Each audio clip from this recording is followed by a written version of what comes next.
In Mexican peso, we purchase the cryptocurrency XRP on a U.S. exchange, transfer it to an exchange in Mexico, and sell the XRP for pesos, all within about 60 seconds.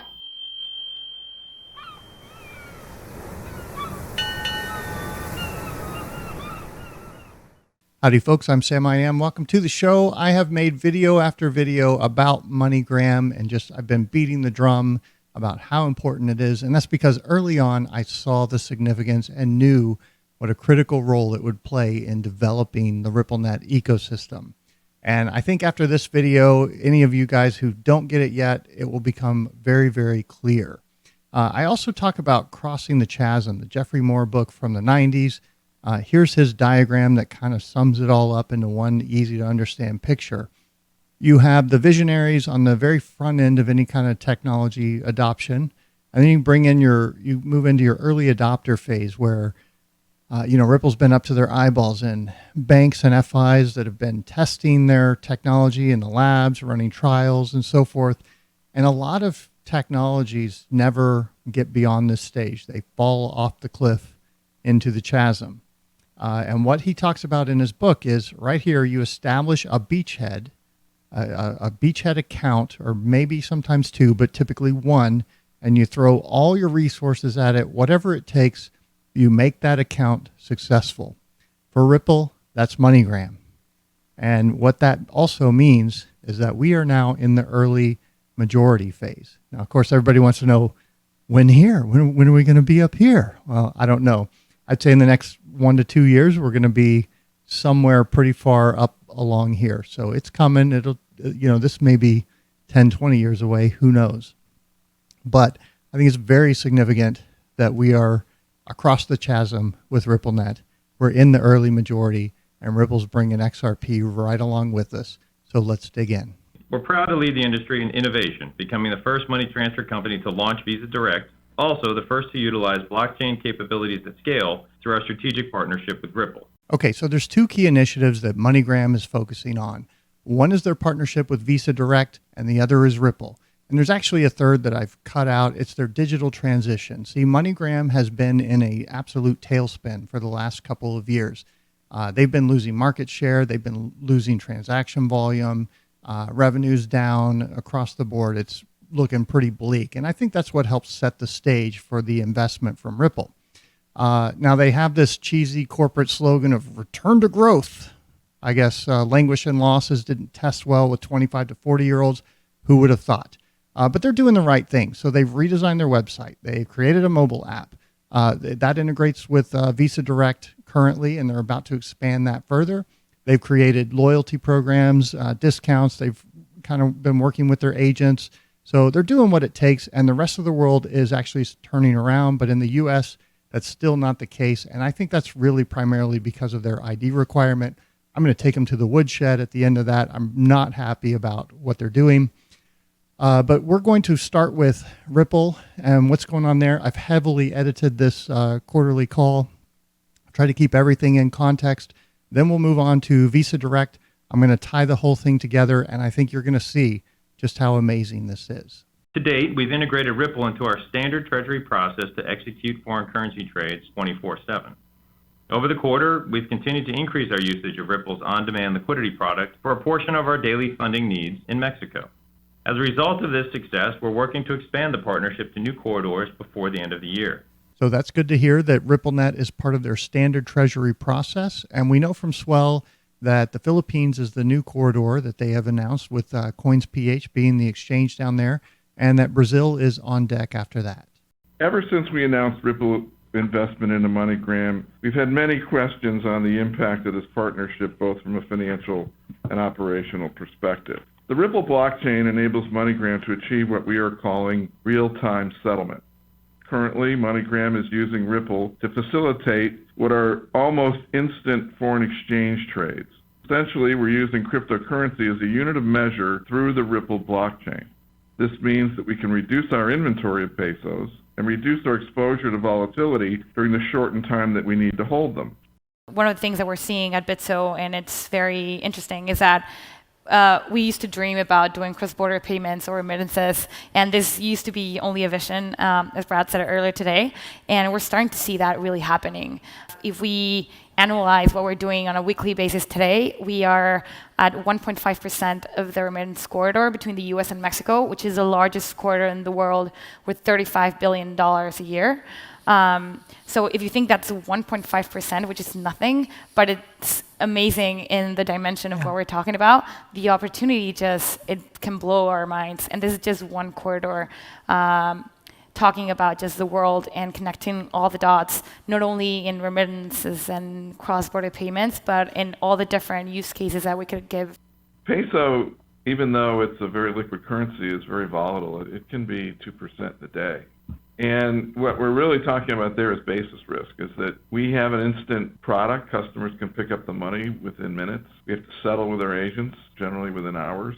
And we have a position in Mexican peso that can reprice on a real-time basis. So when you think about that, and then you think about all the currencies that we have exposure to, eliminating basis risk, it doesn't show up in your P&L. What you really have is a mismatch that impacts margins, but without really on a line item. And the other thing that doesn't show up specifically is the amount of capital that's required to essentially pre-fund all of our foreign exchange markets all over the world. And that's the point we're making about the future state requiring scale. I don't think doing 10% of our Mexican peso volume through this product, it didn't really materially change the amount of working capital that we needed. It didn't materially change the basis risk that we experienced on Mexican peso. But you can think about the future state where when this does become a meaningful part of our currency pairs, and when you're taking that timing and matching it to the settlement of a transaction, and then actually designing products that can benefit from that, that's where we think it does start to resonate. It changes the way we can operate, and in the near term, it's favorable to the company in its development phase, and then it's favorable to the company in a long-term basis. Adding to that, the deal is not about the foreign exchange, US dollar, Mexican peso, right? I mean, it's more where Larry was going. It's about how do you fundamentally change the way that settlement works globally, and how do you create real-time settlement, real-time in market? And I think that that's what's so interesting and so compelling about this, right? If you think about 20,000 plus corridors all over the world with money moving from, point A to point B, and what we're always kind of doing is running a book that's bringing that back to US dollars in many ways. And I think as we've talked about in different ways over the years, you don't conceptually need to do that. You have to do that because of the way that systems and banking work today. But in a blockchain world, that's really not necessary. And I think the scale and efficiency you can create with that, and the sort of the permutations of value created through moving money into bank accounts, wallets, keeping it in market, as liquid as possible from a real-time basis, is just so compelling. And it's not like you can do that in the morning, but over the next several years, I mean, that opportunity is just sitting there, and I think the company that can take advantage of that and monetize it is going to do exceedingly well, and that's what we're running hard against and hard at, because I think it's an awesome opportunity to just fundamentally rethink how money really moves around the world and how you actually offer and provide service and value to customers. If you weren't paying attention, back up and watch that segment again, because it is that profound. Everything that Ripple has been telling us, this is what our product does, this is how it changes the game. We now have customers saying exactly the same thing, but they are actually doing it. From the CEO, Alex, pointing out that, hey, we have to bring everything back to dollars just to do the accounting. And with this system, that goes out the window. I mean, it's going to be so incredibly valuable for them down the road. You also have the woman from Bitso pointing out that, this is stuff that we dreamed about, and now it's actually happening. We are in the early majority phase, folks. And the exchanges like Bitso that are going to become the global default liquidity providers for the global financial system, she's right. There's a reason she's so excited, because they are going to do very, very well in the coming years. This is just like just-in-time inventory for our currency position, reducing our working capital needs as well as matching the timing of our sends and the settlement with our agents. Just-in-time inventory. If you didn't know, in the 90s and the early 2000s, that was the rallying cry for retail. And the idea is to just shorten up the life cycle of your supply chain. Nobody does that better than Walmart. I partnered with a company called Teradata back in my telecom days, and they actually used to do the inventory system for Walmart.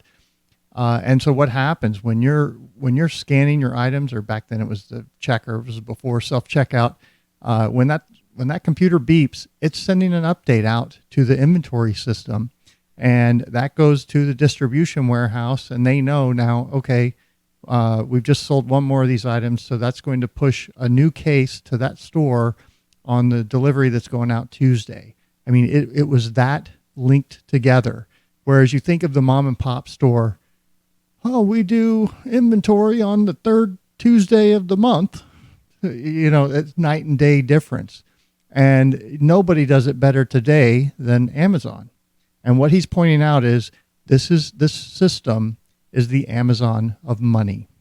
To add to that, if you think about what the potential is to really utilize the technology to match, almost perfectly match consumer transfers with the settlement processes. Because as you know, those processes are very different today, right? We pre-position cash all around the world. And so the more real time we can make that, the more efficient that, we'll become and the better revenue opportunities there are. I think right now we're using the on-demand liquidity platform, but there are opportunities through RippleNet to begin to move money directly into accounts with other partners inside of Ripple. So those are all there, and those are conversations that we're having. Wait a minute. Is he saying what I think he's saying? Because I seem to remember talking about... Oh, well, never mind. Okay, so there's a disconnect here with Alex. He doesn't understand that ODL is a part of and a function of RippleNet. And in the context that MoneyGram is using RippleNet today, it's strictly with exchanges. So Bitstamp, CoinsPH, and Bitso. And what he's referring to there is using it with other RippleNet partners or members. Who would those be? Well, the banks and FIs. What would he be doing with them? Oh, I think we know, don't we? So on the Ripple technology, we should conceive of that as really more on the cost side. There's not a revenue generating opportunity that might come from the technology at some point. I think in the short term, there'll be a revenue piece to this. Right now, it's relatively minor. It's included in other revenue, but there will be revenue associated with the Ripple agreement. And then over the longer term, it'll have cost benefits as well. We're looking at it from both a short-term and long-term perspective. For us to actually thrive and be able to provide the service to ODL, we need a very liquid market. So the more robust books that we build in every region where we open, the better liquidity that we're going to have to service ODL, and then the better the rates and the spreads that customers are going to have. We also have an arrangement with Ripple where, as we bring volume and liquidity to markets, we share in the benefit of that. So there is upside to us as we grow and provide liquidity to those platforms. The way that that's actually calculated and how we're, in essence, compensated for that is probably not something we want to get into from a competitive perspective, but suffice it to say, as we bring liquidity to those markets and we push volume across the platform, we do get compensated for that, and that is recorded as revenue. Remember when I said that Ripple's biggest fear has got to be a customer trying to use RippleNet, but the transactions are failing because there's insufficient liquidity? Well, I think this just confirmed that that's the case. Why? Because they are willing to pay MoneyGram to both build and maintain liquidity on a daily basis. I talked about them being the landmark beachhead customer from which everything else will grow. That's absolutely the case. These guys are the ones who are going to prime the pump, bootstrap the network, and get it off the ground, up and running, so that all the other banks can come in and use it successfully. Right, and that's kind of the base agreement. Now, as we expand into more corridors and then we start to utilize things beyond the on-demand liquidity platform and begin to use things like RippleNet, now we're talking about like real-time account deposit type services, utilizing XRP and blockchain into partners on the RippleNet exchange or service, whatever you want to call it. And that is also revenue for us as well. Wait. What did he just say? Yes, exactly what I've been telling you guys since the beginning. MoneyGram has just admitted that they are creating a cross-border settlement service for RippleNet customers that utilizes ODL as an internal treasury function to MoneyGram. Has it sunk in yet, folks? because they just replaced SWIFT. Think about it. If I'm a bank, I will soon increasingly have the option to use the SWIFT system where I got to maintain a correspondent banking relationship. I've got to pre-fund the accounts. I've got to use the antiquated, crappy SWIFT system. I've got to send the payment off, and probably it'll get there in an hour. Maybe it'll be 24 hours. Hell, but it may be 10 days. There's a 6% error rate. And sometimes, well, the money can just get lost. Hey, shit happens, right? Or I can utilize MoneyGram's cross-border settlement service, in which case I'll probably get a better rate. It'll be done in 2 minutes. The error rate is practically zero.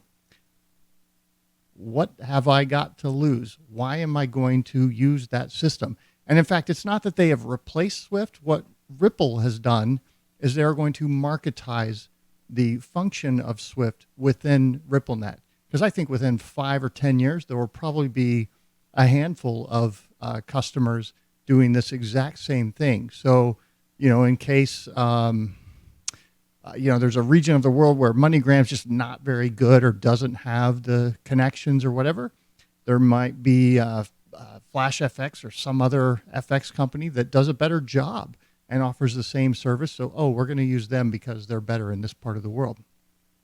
That's a wonderful, wonderful thing that is going to create competitive price pressure, better service, and on all the things that come along with competition. But make no mistake, this replaces SWIFT. Do you see how freaking big all of this is? Do you see what is unfolding right now? This is just the warm-up. They're just fueling the rockets. We still have a ways to go. But folks, are you paying attention? And that is also revenue for us as well as we begin to utilize that for money movement. So there's revenue coming from that. We don't have any specific to that yet, but that is on the roadmap and pipeline for the coming months. For the coming months, not quarters, not years, months, which means that this service could be up and running this year or probably early next year. Folks, The majority of these benefits will come with scale in the future. In addition to those benefits, we are compensated for developing and bringing liquidity to these markets, as well as providing a reliable level of foreign exchange trading activity on a daily basis. The third quarter was the first time we recorded revenue from this agreement. Today, we're driving about 10% of our daily Mexican peso volume through this technology. Through our partnership with Ripple, as we develop new markets and bring our liquidity to these markets, our trading volume will bring significant scale to the foreign exchange markets using this blockchain technology. Furthermore, we're also in the process of developing a roadmap on potential new use cases to improve our digital payments offering. Though this will take some time to achieve, we believe that we'll lead the industry in accomplishing this vision and that our partnership with Ripple will be a competitive differentiator in the months and years ahead. It almost seemed like it was just a dream that was far away and that we couldn't reach. And suddenly, in the past couple of months, we've seen the growth of this remarkable new product and seen the adoption, how fast it has taken off. So it has been a very positive surprise to see that it's true, it's real, it does work. We expect to add new currencies in the fourth quarter and develop new currency pairs that don't include the US dollar over the coming months. On top of that, we believe that we can develop new digital products that would benefit from real-time settlement as XRP markets become more established and more liquid. So, we want to see the network effects coming into place, especially in the region, as we start connecting different countries. As Josie mentioned before, it's a matter of inclusion, and we operate in a region that has been secluded for many years from this inclusion. And as we expand to new countries, trying to see those network effects coming into place, as more industry players come and try and test this product, they validate the system and they validate the technology, so we can actually start connecting new corridors, because it's not only from the US onto every one of these countries, but the countries themselves have such a demand for this cross-border payments that if you start building a network amongst the region itself, I think it's going to be a huge win for everybody, but especially for the people who have been secluded from being connected for so many years and ignored. Okay, so she just implied two very important things there. Number one, this new system that is a paradigm shift from what they have today is going to create a level playing field. Where have we heard that before? And two, as a result of that level playing field, there won't be demand for the US dollar as the global reserve currency. Why? Because they're going to have XRP as a global bridge asset that's going to be liquid all over the world eventually. And there's no need for the US dollar, the petrodollar paradigm, or any of that nonsense. Folks, big changes on the horizon. As you know, in the quarter, we launched our new partnership with Visa. This partnership is another example of our innovative work to improve the customer experience by seamlessly connecting senders and receivers with instant transfers. The partnership provides consumers with additional choices on how to receive funds, and when fully rolled out, the capability enables us to push payments to over 1 billion cards worldwide. Furthermore, in the coming weeks, we'll be making additional exciting announcements about the latest innovation to our Visa Direct service that will enable customers to send money much faster and easier than they're able to today. Okay, so Visa is transforming their credit network into a more robust payment network. So we're going to take a look at their webpage here, and I want to basically give you a simple rundown here, if it's going to work.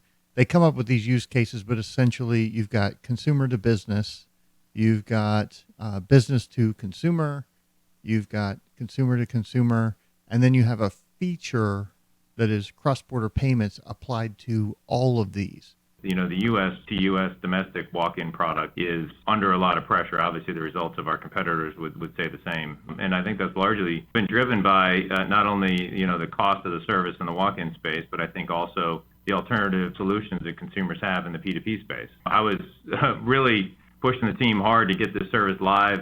Right now, we're using it domestically, and you can go online and send money directly to Visa cards, Visa debit cards in the United States. And the adoption of that from our consumer base and from new consumers, I think we said about 50% are new to MoneyGram, has just been remarkable. I think it brings a value-added service at a reduced fee that we can still make nice margin on. And I think for the first time, MoneyGram has a product that's relevant in the P2P space domestically that allows us to compete with some of the other services that are out there. What we want to do with it, and what we're going to do with it very shortly, is expand that cross-border and really be the first company that is doing real-time account-to-account movement through Visa Direct to multiple countries cross-border. So if you think about what a Zelle or potentially even like a Venmo competitive product domestically looks like, this is that cross-border. So it sounds to me like MoneyGram is really the backbone provider, service provider that makes this Visa Direct service work in the first place.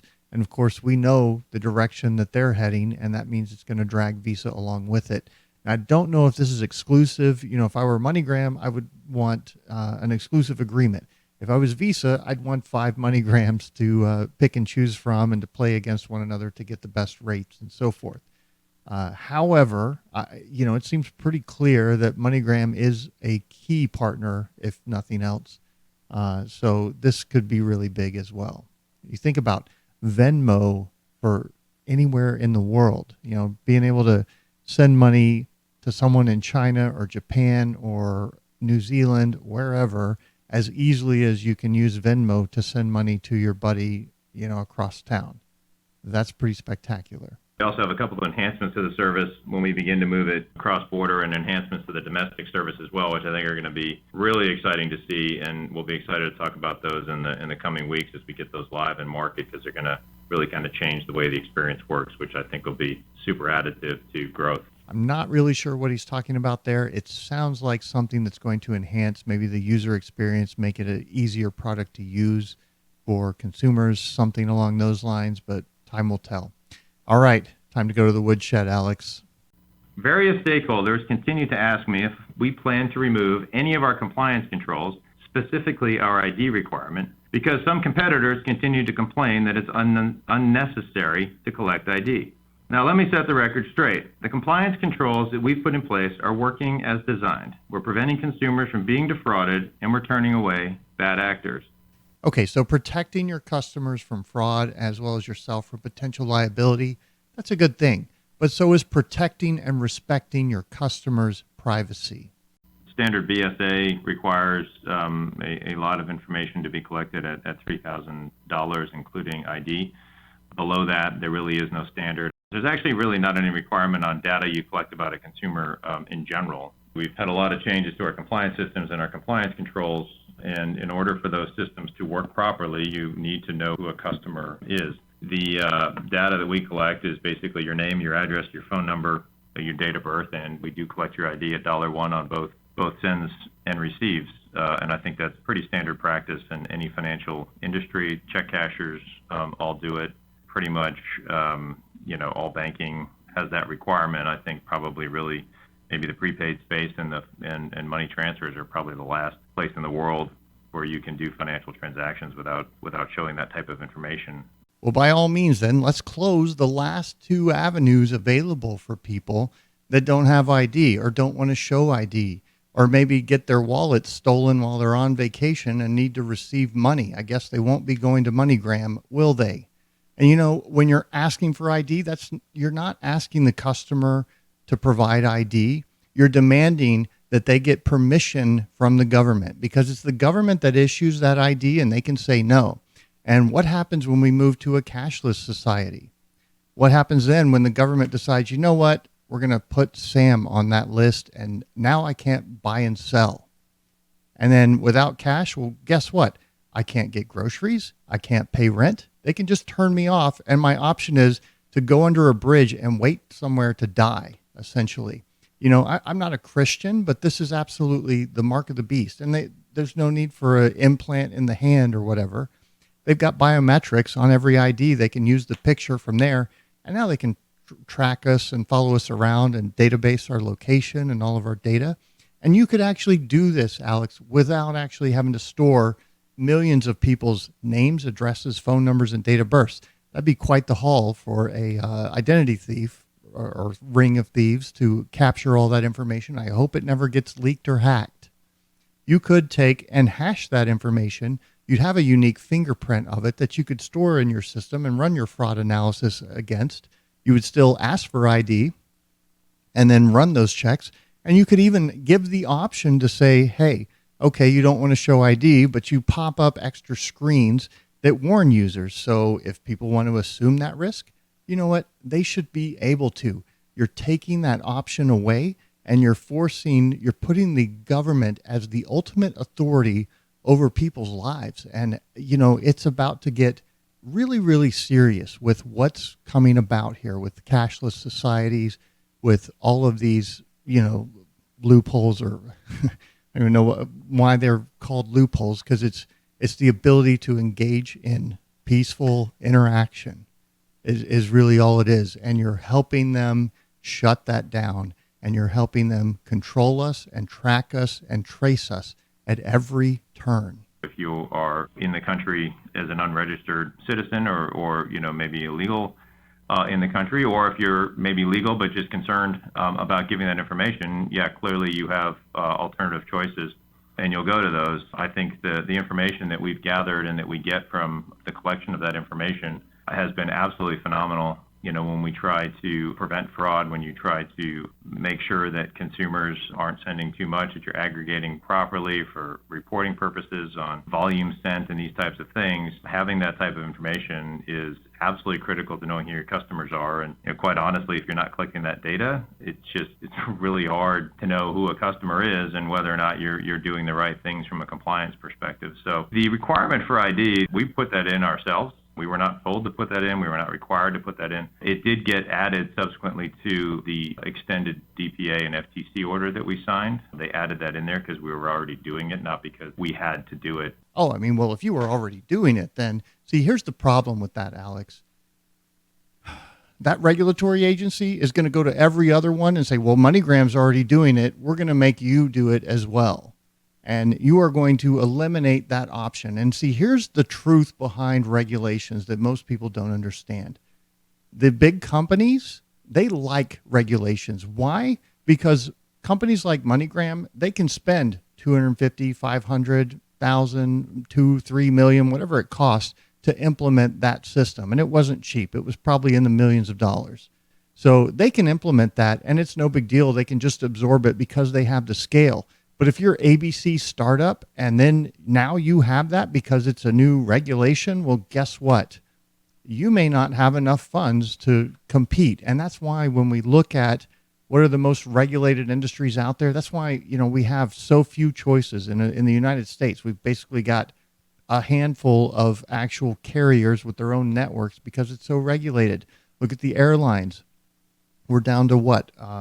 Delta and American and maybe United and JetBlue.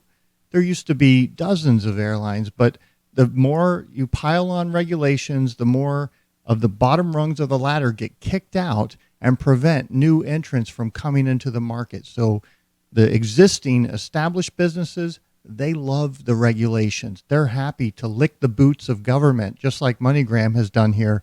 Frankly, it's stunning that, oh, well, it's already in there. We'll just sign the order that makes it all legit.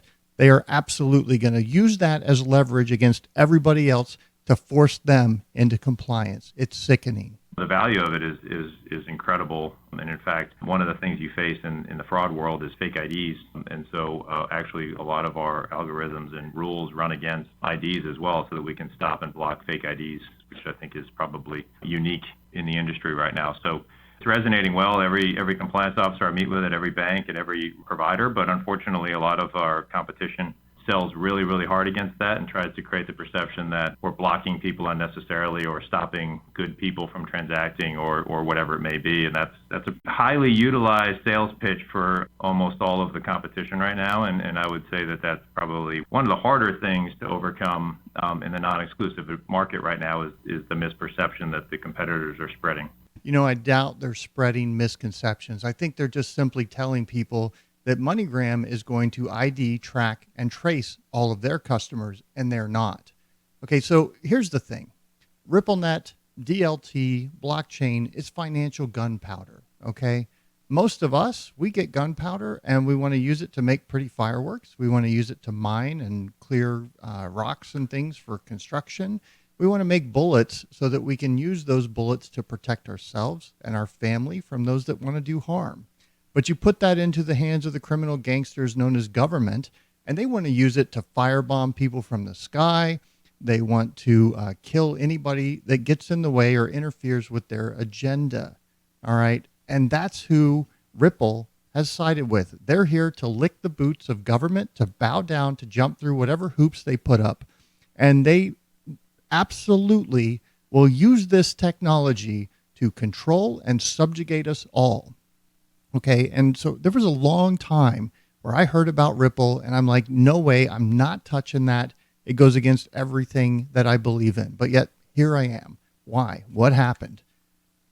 My friend Virgil, through a series of conversations back and forth, he pointed out that, you know what, you can sit there and have your principles, or you can invest, because nothing that you or I can say or do is going to materially change the path that we're on. This thing's coming, this one world government and currency and all this stuff. We're heading in that direction, and it would take a spectacular collapse, probably Mad Max scenario to change something like that. And so, we can sit back and have our principles and complain and whatnot, or we can invest and let the bankers and Ripple and MoneyGrams and so forth hopefully make us a lot of money. And then once that cycle's done, we can take those resources, because that's what money is, the hell of a resource that lets you accomplish things that you couldn't otherwise accomplish. And we can use that to start creating things that make the state obsolete. And that's really what this channel is about. I want to make as many of you millionaires, multimillionaires as possible, so that, 2, 5, 10 years down the road, there are maybe 1 in 10, 1 in 100 of you are actually working on something that is going to obsolete some aspect, some service or function that the government provides, and render it useless, because that's the only way we're going to evolve to a peaceful society. It's going to be death by 1,000 cuts. So I want as many people to see this opportunity, take advantage of it. And I hope that it works out for all of us. And I hope and I ask that once you do have the resources, that you do something positive to change this. That's why I'm here. That's why I do this. I want to, just inform and reach out to as many people as possible to make that group as big as possible, because I'm just one person. I can only do so much, and the government can come in and shut me down and shut me up. But if there's 10 of us, if there's 100 of us, if there's 1,000 of us, 10,000, 100,000, 4 million, then it's a lot harder for them to do. So, okay, I'm Sam I Am, and this, ladies and gentlemen, is why I will never, ever, ever be invited to Swell. If you like my work, you want to support it, you can go to patreon.com/tothelifeboats. Namaste.